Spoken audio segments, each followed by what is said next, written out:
सखी सैया तो खूब ही कमात है, महंगाई डायन खाए जात है।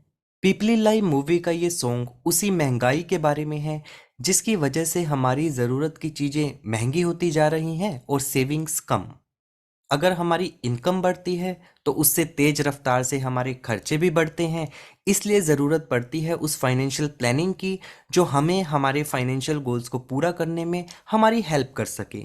नमस्ते दोस्तों, मैं हूं दीपक राजपाल और इस financial planning and investment series में हम फाइनेंशियल प्लानिंग से रिलेटेड टॉपिक्स को स्टेप बाय स्टेप डिस्कस करेंगे।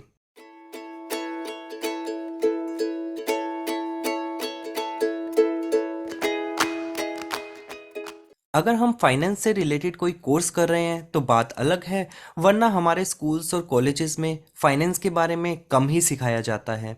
और आप ही बताइए कि जब हम दोस्तों से मिलते हैं तो जनरली किन टॉपिक के बारे में बात करते हैं? एंटरटेनमेंट, करियर, स्पोर्ट्स, पॉलिटिक्स या फिर न्यूज़? फाइनेंस के बारे में बातें कम ही होती हैं। चलिए आज हम बात करते हैं फाइनेंशियल प्लानिंग की, और सबसे पहले समझते हैं कि फाइनेंशियल प्लानिंग आखिर है क्या। दोस्तों, फाइनेंशियल प्लानिंग अपनी मनी, अपने पैसों को सही तरीके से मैनेज करने का एक स्टेप बाय स्टेप प्रोसेस है, ताकि हम अपने फाइनेंशियल गोल्स को पूरा कर पाएं। इस प्रोसेस में हम सबसे पहले अपनी करंट फाइनेंशियल सिचुएशन को एनालाइज करते हैं, फिर उसी के अकॉर्डिंग अपने फाइनेंशियल गोल्स को सेट करते हैं। इस तरह से बजट प्लानिंग की जाती है, ताकि हम अपने ज़रूरत के एक्सपेंसेस करने के बाद भी ज़्यादा से ज़्यादा मनी सेव कर पाएं। इस प्रोसेस में टैक्स प्लानिंग करना भी ज़रूरी है, और इसके अलावा फाइनेंशियल गोल्स के अकॉर्डिंग अपनी मनी को इन्वेस्ट करना भी ज़रूरी है। आइए अब समझते हैं फाइनेंशियल प्लानिंग की इम्पोर्टेंस। सबसे पहले इम्पोर्टेंस की बात करें तो फाइनेंशियल प्लानिंग हमारी हेल्प करती है हमारे फाइनेंशियल गोल्स को पूरा करने के लिए। फाइनेंशियल गोल्स को हम जनरली 3 कैटेगरी में डिवाइड कर सकते हैं: short term, medium term and long term. Short term goals वो गोल्स हो सकते हैं जिन्हें आप कुछ महीनों या 1 या 2 साल में पूरा करना चाहते हैं।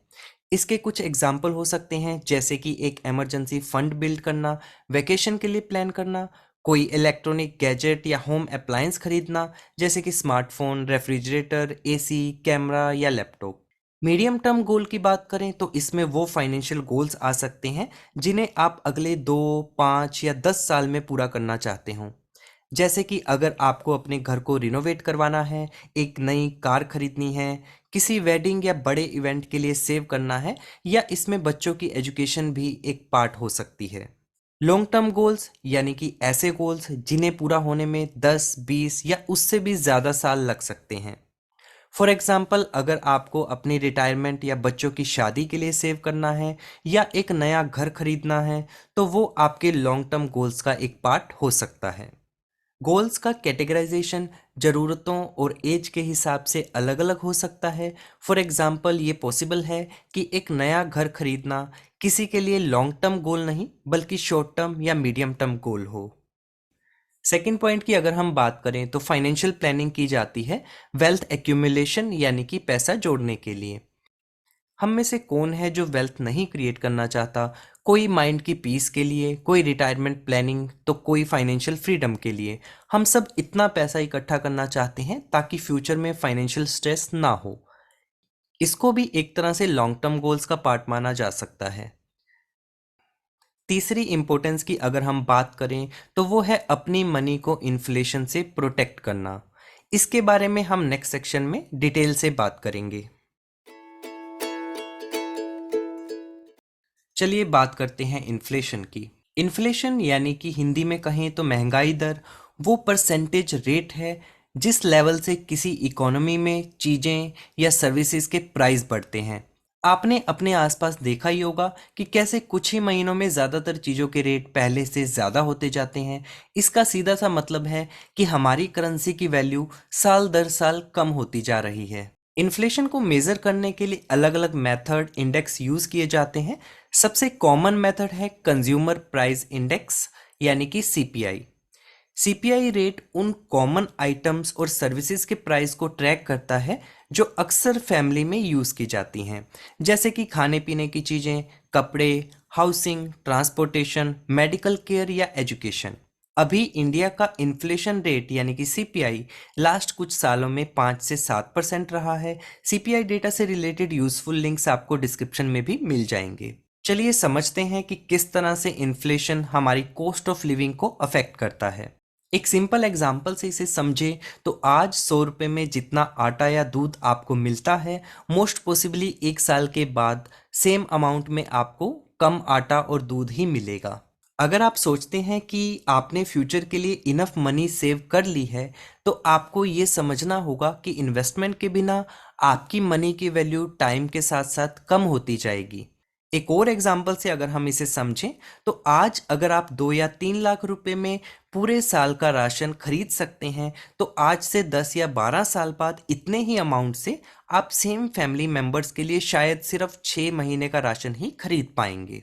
इसलिए सेविंग के साथ साथ इन्वेस्टमेंट भी ज़रूरी है, ताकि हमारी मनी साल दर साल ग्रो कर सके। आइए जानते हैं किस तरह से इन्वेस्टमेंट हमारी हेल्प करता है इन्फ्लेशन को बीट करने के लिए। इन्फ्लेशन को बीट करने का मतलब ये है कि आप अपनी मनी को इस तरह से इन्वेस्ट करते हैं कि वो आपको इन्फ्लेशन से ज़्यादा रिटर्न जनरेट करके दे पाए। यानी कि अगर इन्फ्लेशन 6% के रेट से ईयरली इंक्रीज हो रहा है, तो आप अपनी मनी को कम से कम 6% एनुअली तो ग्रो करना ही चाहेंगे, ताकि आपकी मनी की वैल्यू यानी कि परचेजिंग पावर कम ना हो। पास्ट में इन्वेस्टमेंट की बात करें तो ज़्यादातर हमारी फैमिली सेविंग्स के नाम पर सेविंग अकाउंट का यूज़ करती आई हैं और इन्वेस्टमेंट के नाम पर फिक्स डिपॉजिट का। आज भी हम में से कई लोग इन्हीं ट्रेडिशनल इन्वेस्टमेंट्स का यूज़ करते हैं। पर क्या आपको लगता है कि बैंक के फिक्स डिपॉजिट में इन्वेस्ट करके आप इन्फ्लेशन को बीट कर सकते हैं या अपनी मनी को ग्रो कर सकते हैं? तो इसका सिंपल आंसर है नहीं। अगर हमारे बैंक एफडी का रिटर्न हमारी इकोनॉमी के इन्फ्लेशन रेट के आसपास भी हो, तब भी एफडी का इन्फ्लेशन को बीट करना मुश्किल होता है। इसका पहला रीज़न है कि एफडी रिटर्न्स पर आपको टैक्स स्लैब के अकॉर्डिंग टैक्स भी लगता है, सो आपके एक्चुअल रिटर्न्स इस वजह से कम हो सकते हैं। दूसरा, इन्फ्लेशन जो है वो कंपाउंड इंटरेस्ट की तरह कंपाउंडिंग इफेक्ट से इंक्रीज होता है, जबकि हमारी एफडी पर हमें सिर्फ सिंपल इंटरेस्ट ही मिलता है। सो लॉन्ग टर्म में हम अपनी मनी को उतना ग्रो नहीं कर पाते हैं जितनी तेजी से इन्फ्लेशन बढ़ता है। लेकिन ऐसा नहीं है कि एफडी एक खराब इन्वेस्टमेंट ऑप्शन है। आपके गोल्स और एसेट एलोकेशन के अनुसार एफडी भी one of the better investment option हो सकता है।